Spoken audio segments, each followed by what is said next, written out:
thanks for coming back this week.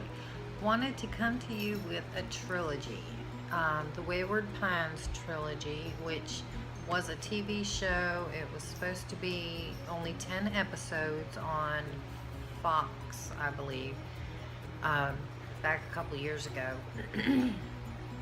And the TV show got me so interested, I decided I wanted to read the series, and it took me forever to finally pull the trigger and buy the series. Now, I mentioned Pines in my Emoji-thon wrap-up, but I finally read the other two. This was a fantastic series. This series, it's The Pines and Wayward and then The Last Town. This series covers basically, it starts, I believe, back in like 2013 when a man decides to get it in his head that the human species is deteriorating. The DNA is, the genetic code is deteriorating. So he's decided to handpick people that are going to go into animated suspension and wake up years to come. And he has predetermined when that would be. So, and he has created a town.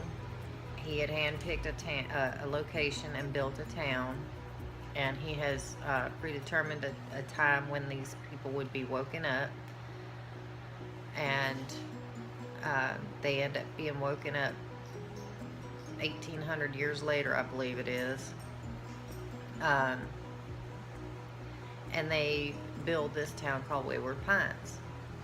And everything's fine until people start figuring out something's not right. You can't leave this town. You're not allowed to talk about your past. The marriages are arranged. Children go to school, but the parents aren't allowed to know what the children are being taught. Basically, just, it's almost like Stepford Wives. Everything is just a little too perfect. And there's no contact with the outside world. Like, once you're there, you're there. And your previous life doesn't exist. You can't contact, because to them, it's just today. Like, they just woke up, so, like, if they went to sleep in 1992, even though they woke up 1800 years later, to them it's still 1992. Well, they don't understand why they can't contact mom or whoever, but they're just doing what they're told. Because if they question what's going on, they have what the TV show called a reckoning. And that's where basically the person that's questioning everything is publicly murdered. And that does happen in the series. There's a big fence around the town. And by fence, I mean like huge walls with electricity. And I don't mean like, a little bitty fence. And you don't know if it's to keep them in or to keep something out. And you find out by the end of the first book that it's a little bit of both. There was a split off when the human species started to deteriorate, where the outside world started to die, and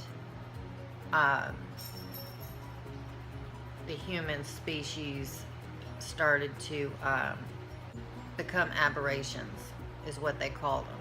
And so they called them Abbeys for short.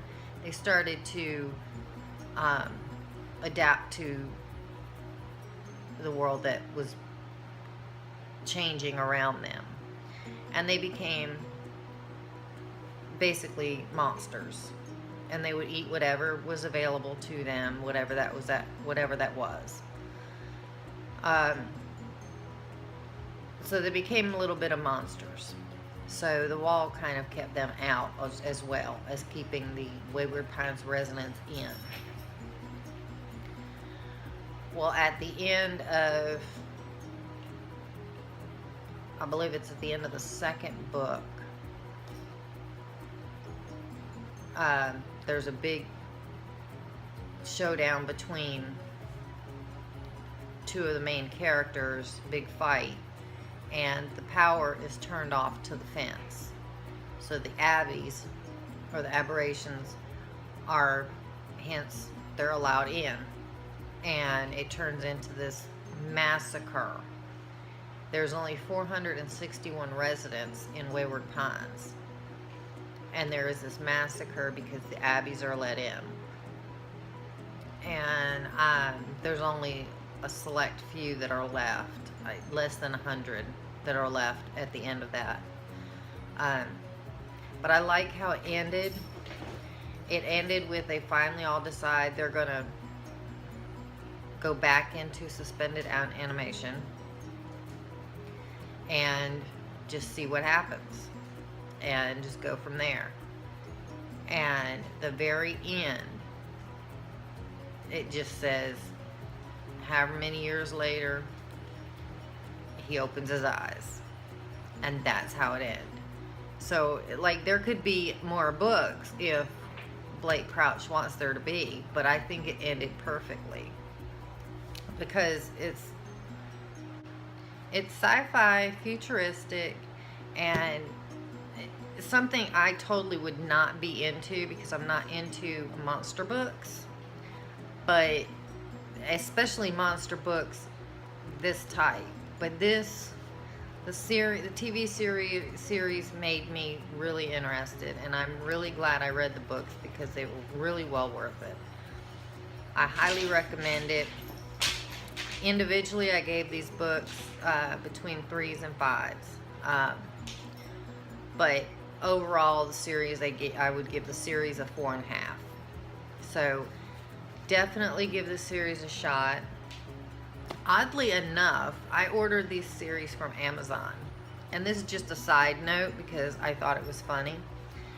And as I was looking through it to see which one came first, because they don't have on the spine number 1, number 2, number 3. So I was looking through to see what order they went in. I ordered these from Amazon, and this book is signed by the author from Amazon. I didn't know that was possible, so I have a signed book. Made my day. Anyway, give this video a thumbs up if you liked it. Be sure and comment down below. Let me know what you think. And be sure and subscribe and hit that bell so that you are reminded when new videos come out. I put out a new video every Thursday. Until next week, bye.